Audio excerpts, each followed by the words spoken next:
Hello students, welcome to City Online Classes. This is Anjali Singh and I am teaching you Managing Human Resources. Semester 4th, Unit 4th and Lecture 10. So today's topic is Wages Incentives. तो जो last lecture था हमारा उसमें हम लोगों ने क्या चीज़ें डिस्कस की थी, उसमें हम लोगों ने अपना जो वेज सिस्टम था उसके बारे में डिस्कस किया था एंड जो डिफरेंट टाइप्स ऑफ वेजेस की थ्योरीज थी वो हम लोगों ने डिस्कस किया था। आई होप आप लोगों को सारी थ्योरीज एंड जो सिस्टम है वो अच्छे से समझ आए होंगे, सारे पॉइंट्स आप लोगों को क्लियर होंगे। सो आज हम लोग क्या डिस्कस करवाने हैं, वेज इंसेंटिव्स, ठीक है, कि किस टाइप्स के इंसेंटिव्स हैं जो कि क्या किए जाते हैं, लेबर्स को एंड वर्कर्स को प्रोवाइड किए जाते हैं और होते क्या हैं वेज इंसेंटिव के।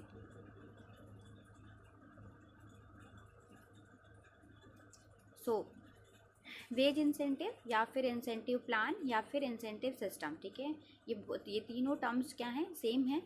तो although the term incentive seems to have acquired generally a wide perspective so as, ठीक है, to include all possible factors beside economic gain which can possibly motivate people towards best performance। तो अगर हम किसकी बात करें, इंसेंटिव्स की, तो जो एक पर्टिकुलर टर्म है इंसेंटिव वो क्या है, उसने एक बहुत बड़ा पर्सपेक्टिव जो है वो एक्वायर किया है, ठीक है। इसमें सिर्फ और सिर्फ इकोनॉमिक गेन मतलब मॉनेटरी टर्म्स को ही, जो मॉनेटरी बेनिफिट्स है उनको ही नहीं इंक्लूड किया जाता है, बल्कि उसके साथ में और भी जितने भी बेनिफिट्स हैं जो कि एम्प्लॉयज़ को क्या किए जाते हैं, प्रोवाइड किए जाते हैं, जिससे बेसिकली क्या होती है कि जो एम्प्लॉय है वो मोटिवेट होता है अपना बेस्ट परफॉर्मेंस के लिए, ठीक है, अपना परफॉर्मेंस और ज़्यादा अच्छा करने के लिए वो मोटिवेट होता है। It is used here in terms of monetary or financial gains as the main motivating factor, particularly at the workers level, ठीक है। तो बेसिकली अगर हम देखें तो इंसेंटिव की मतलब क्या होता है कि जो मॉनेटरी या फिर जो फाइनेंशियल गेंस होते हैं, ठीक है। बेसिकली अगर जनरल लैंग्वेज की अगर हम बात करें तो लोग जो है वो इंसेंटिव का मतलब क्या समझते हैं, जो मॉनेटरी बेनिफिट्स उनको मिल रहे होते हैं, जो मॉनेटरी गेंस उनको मिल रहे होते हैं उनको ही लोग क्या है जो है एज अ इंसेंटिव कंसिडर करते हैं। तो ये क्या होता है, ये जो भी है हमारा क्या है, जो मॉनेटरी बेनिफिट्स होते हैं, कोई भी एम्प्लॉय अगर सबसे ज़्यादा किसी चीज़ से जो है वो मोटिवेट होता है, ठीक है, कोई भी एम्प्लॉय सबसे ज़्यादा किसी चीज़ से मोटिवेट होता है, कोई सबसे ज़्यादा अगर मोटिवेटिंग फैक्टर किसी को माना जाता है तो वो किसे माना जाता है, मॉनेटरी बेनिफिट्स को, ठीक है, या फिर फाइनेंशियल गेन्स को। So incentive payment is likely to possess greater motivational potential than wage and salary approaches considered earlier, even when rate ranges and wage or salary increases based on merit are used effectively to promote productivity, because reward in this system is achieved in a relatively short span of time and is closely linked with work output, ठीक है। तो अगर हम बात करें किसकी, incentive payment की, तो जो इंसेंटिव पेमेंट है वो क्या है, इसे जो है बहुत ज़्यादा मोटिवेशन से रिलेट किया जाता है, ये सबसे ज़्यादा मोटिवेशनल फैक्टर माना जाता है।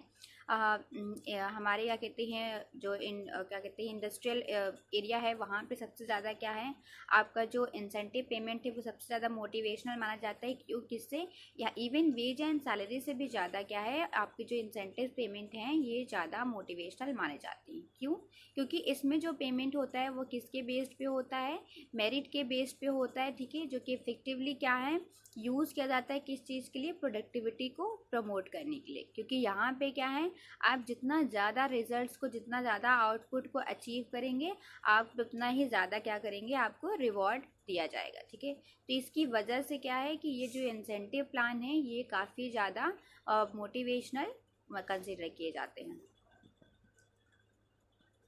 As put by W.B. Wolf, the essential characteristics of incentive payment is that earnings that are strictly related to output है। तो अगर हम incentives की बात करें, जो स्पेशल essential characteristics है इंसेंटिव का, वो क्या होता है कि इसमें जो पेमेंट है, ठीक है, जो इंसेंटिव पेमेंट है दैट इज़ अर्निंग, वो स्ट्रिक्टली किससे रिलेटेड है, आउटपुट से रिलेटेड है। आप जितना बेटर आउटपुट करेंगे, ठीक है, जितना अच्छा आपका आउटपुट रहेगा, आपका जो पेमेंट होगा वो भी उतना ही अच्छा रहेगा। So a standard of performance is established for each job in the case of individual incentive or an interlocking group of jobs in the case है, ठीक है। तो क्या है, एक स्टैंडर्ड ऑफ परफॉर्मेंस, ठीक है।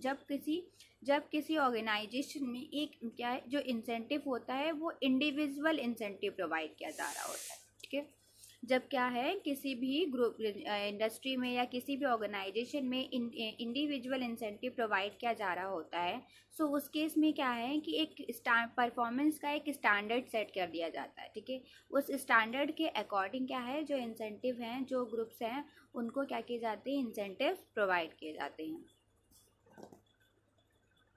The employees earning are the promptly and automatically varied in accordance with some established formula that relates either individual or group performance to that standard है, ठीक है।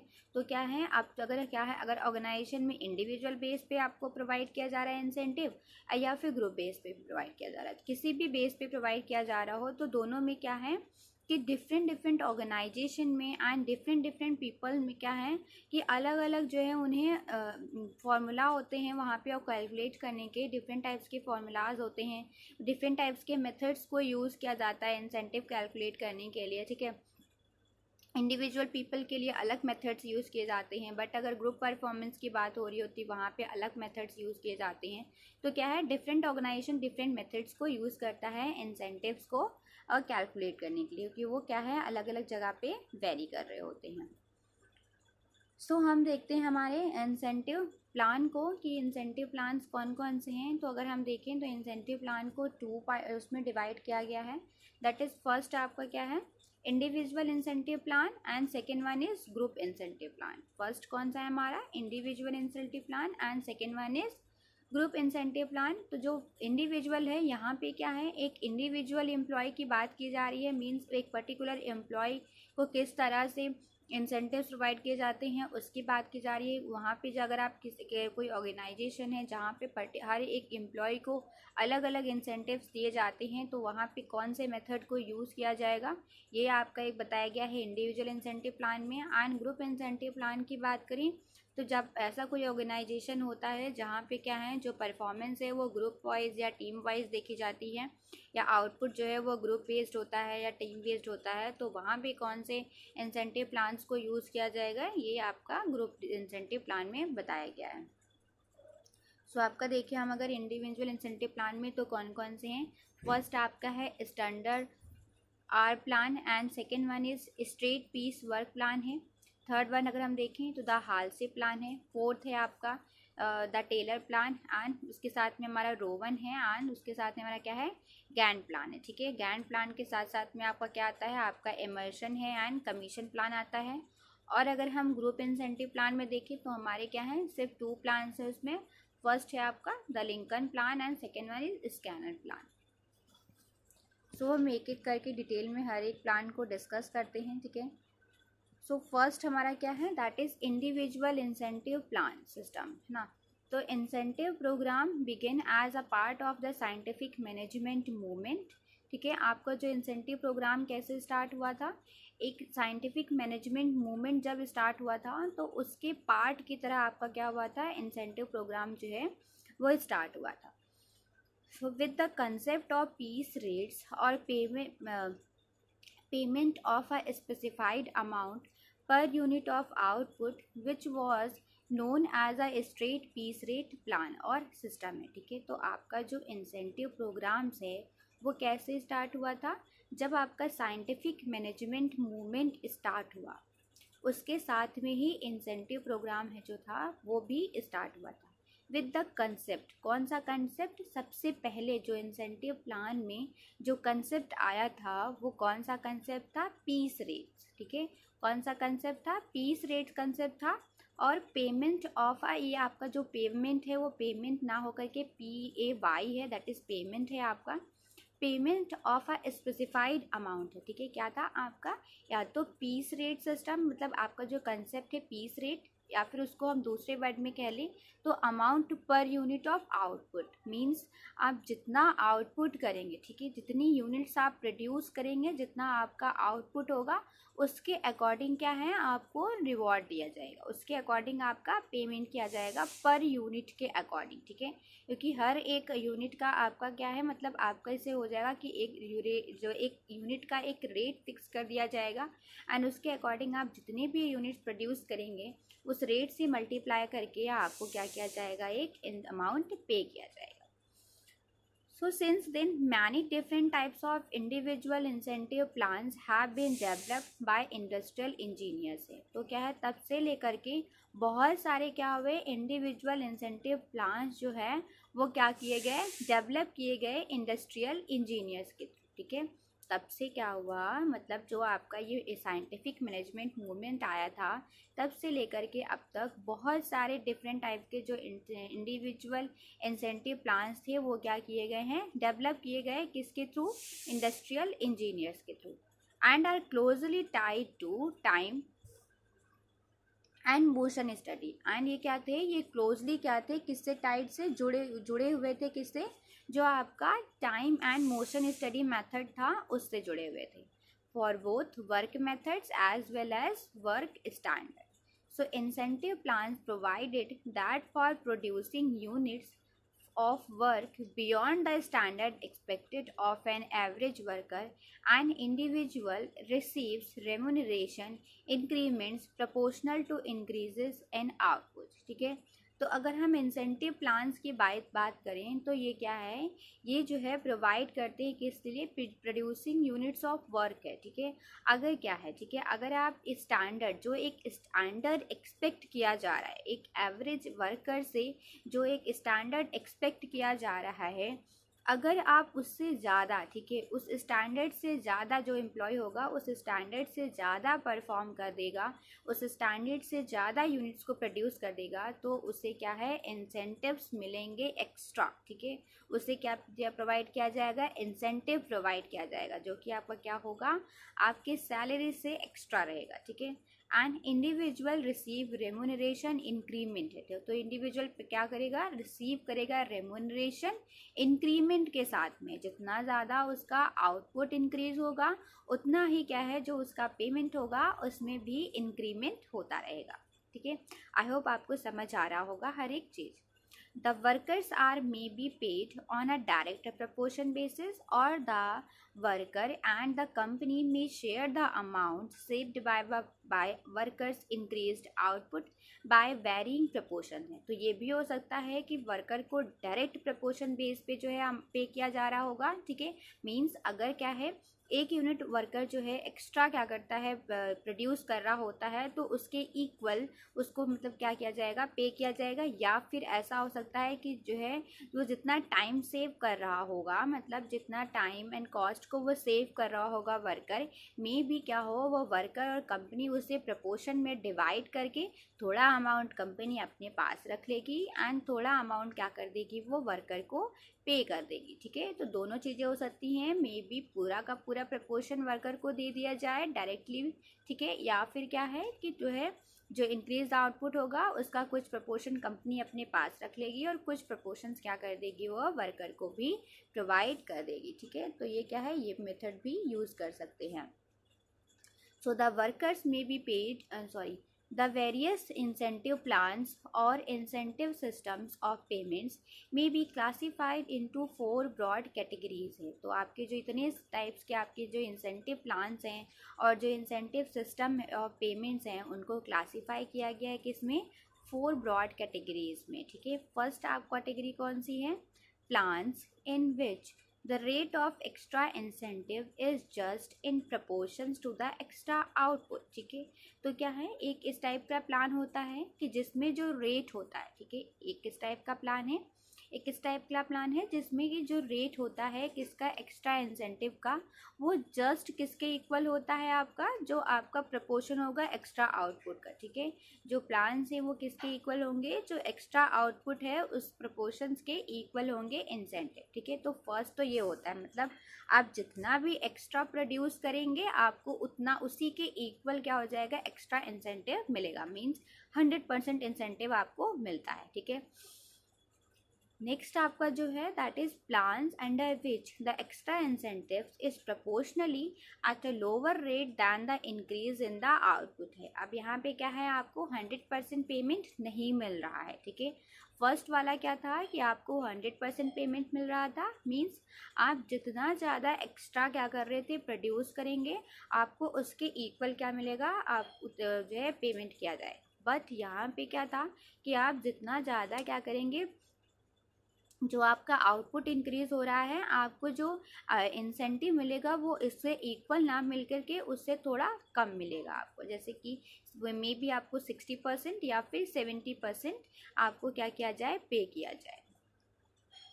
थर्ड जो आपका मेथड है that is plans under which the rate of incentive is proportionally higher than the rate of increase in output है। अब ये आपका थर्ड प्लान है जिसमें क्या है, आपको जो आपकी जो इंसेंटिव है वो आपके आउटपुट से ज़्यादा प्रोवाइड की जाएगी, मीन्स कि आपको 100% से ज़्यादा इंसेंटिव दिया जाएगा, मे बी 150% आपको दे दिया जाए, ठीक है। और क्या है, हो सकता हो 200% आपको दे दिया जाए। तो मीन्स अगर आप एक यूनिट एक्स्ट्रा प्रोड्यूस कर रहे होंगे तो उसके बदले आपको क्या है, जो है 2 यूनिट का रेट दिया जाएगा आपको। तो मीन्स आपको क्या है कि जो एक्चुअल जितना 100% आपको प्रपोर्शन की बजाय आपको उससे एक्स्ट्रा दिया जा रहा है, higher than the rate of increase in output. जितना आपका आउटपुट इंक्रीज हो रहा है उससे ज़्यादा रेट से क्या होगा, आपका जो इंसेंटिव है वो इंक्रीज होगा। एंड जो आपका लास्ट मेथड था that is plans under which rate of incentive is in proportion which differ at different levels of output, however depends upon the degree of motivation desired। अब ये आपका last method है जो कि काफ़ी इंपॉर्टेंट है, थोड़ा सा कॉम्प्लिकेटेड है बट समझ आ जाएगा आपको। इसमें क्या है कि आपका जो है जो इंसेंटिव था वो अलग अलग लेवल पे, अलग डिफरेंट लेवल्स ऑफ आउटपुट, ठीक है। जो अलग अलग आउटपुट के लेवल्स हैं उनके अकॉर्डिंग डिफरेंट टाइप्स के इंसेंटिव प्रोवाइड किए जा रहे थे, ठीक है। यहाँ पे क्या है, कई सारे लेवल्स के आपके बताए गए होंगे आउटपुट के, और उसके आपके अकॉर्डिंग आपको डिफरेंट टाइप्स के इंसेंटिव भी प्रोवाइड किए जाएंगे, ठीक है। So that the more widely known individual incentive plans are briefly described below है। अब जो हम लोगों ने अभी डिफरेंट टाइप्स के अपने इंसेंटिव प्लान जो पढ़े थे अभी जब इंडिविजुअल एंड ग्रुप वाले में, तो अब उन्हें क्या करेंगे, हम डिटेल में एक एक करके डिस्कस करेंगे, ठीक है। इसमें कि हमारा फर्स्ट कौन सा है, द स्टैंडर्ड आर प्लान, ठीक है। फर्स्ट वन आपका कौन सा है, the standard hour plan. So this system is a variant of the piecework plans which express that, ठीक है। तो ये जो आपका सिस्टम है स्टैंडर्ड आर प्लान, ठीक है, ये किसका वेरिएंट है, ये आपका जो पीस वर्क प्लान था ना उसी का वेरिएंट है, ठीक है। उसी का कह सकते हैं आप दूसरा रूप कह सकते हैं, जो कि एक्सप्रेस करता है क्या, standard in time per unit of output rather then in money values. अब यहाँ पे क्या है, ये आपकी मनी वैल्यूज़ की बजाय टाइम को कंसीडर किया जा रहा है, मतलब यहाँ पे आपको टाइम की ज़्यादा इंपॉर्टेंस दी जा रही है। दस if a worker or employee produces a unit in less than the standard time, ठीक है। यहाँ पे क्या है, जो स्टैंडर्ड है वो किसके बेस पे डिसाइड किया गया, यहाँ पे जो स्टैंडर्ड है वो यूनिट का स्टैंडर्ड डिसाइड नहीं किया गया है आपका, यहाँ पे टाइम का स्टैंडर्ड डिसाइड किया गया है कि आप पर्टिकुलर टाइम में, ये आपका एक स्टैंडर्ड टाइम है, मतलब आपका एक स्टैंडर्ड टाइम डिसाइड किया गया है कि आप 8 आवर्स में क्या है 100 यूनिट्स प्रोड्यूस कर सकते हैं, ठीक है। बट अगर आप क्या करेंगे, उस 100 यूनिट्स को 8 आवर्स में ना प्रोड्यूस करके आप 6 आवर में ही प्रोड्यूस कर दे रहे हैं, इट्स मीन आपने क्या कर दिया, 2 आवर्स सेव कर दिया, ठीक है। समझ आ रहा होगा आई होप आप लोगों को। यहाँ पे क्या है, मैं फिर से बताती हूँ कि यहाँ पे क्या है कि यहाँ पे जो स्टैंडर्ड सेट किया जा रहा है वो यूनिट का स्टैंडर्ड नहीं सेट किया जा रहा है, बल्कि टाइम का स्टैंडर्ड सेट किया जा रहा है, ठीक है। स्टैंडर्ड जो सेट है वो किसके बेस पे है, टाइम के बेस पे है। मींस कि आपका जैसे एक स्टैंडर्ड सेट किया गया है 8 आवर्स का, ठीक है, कि जो वर्क है, जो वर्क आपको जो एम्प्लॉयज़ को परफॉर्म करना था या वर्कर को परफॉर्म करना था, उस वर्क को परफॉर्म करने का एक स्टैंडर्ड टाइम सेट किया गया है 8 आवर्स की। ये जो पर्सन है इस काम को 8 आवर्स में जो है ख़त्म कर सकता है। बट अगर वो पर्सन क्या है, बहुत अच्छा परफॉर्म कर रहा है, एक्स्ट्रा ऑर्डिनरी उसने परफॉर्म किया और वो वर्क जो है उसने जो स्टैंडर्ड टाइम सेट था 8 आवर का, उससे कम में परफॉर्म कर दिया। मान लीजिए कि उसने 6 आवर में कर दिया, तो क्या हुआ, उसने 2 आवर को क्या किया, सेव कर लिया, ठीक है, 2 आवर्स उसने बचा दिए। So, thus, if a worker or employee produces a unit in less than the standard time, payment is made at full rate for the standard time. An individual who produces a unit more rapidly has time left over to make additional units, all of which are counted as if had taken the full standard time. ठीक है, तो क्या होगा फिर जो है, अब इस केस में उसे क्या किया जाएगा, एक्स्ट्रा इंसेंटिव प्रोवाइड किया जाएगा, जो कि उसने क्या किया, जो क्योंकि कम टाइम में उसने बना लिया, ठीक है, तो क्या हुआ, स्टैंडर्ड टाइम से कम टाइम में उसने बनाया, तो उसे एक्स्ट्रा इंसेंटिव उसके लिए प्रोवाइड किया जाएगा। सो स्टूडेंट्स, आज के लेक्चर में हम लोग इतना ही रखते हैं। बाकी की जो हमारे मेथड्स हैं उसे हम लोग अपना जो नेक्स्ट लेक्चर है उसमें डिस्कस करेंगे। आई होप आज जो हम लोगों ने चीज़ें डिस्कस की आप लोगों को वो सारी चीज़ें समझ आई होंगी एंड आपको किसी भी तरह का कोई भी डाउट नहीं होगा।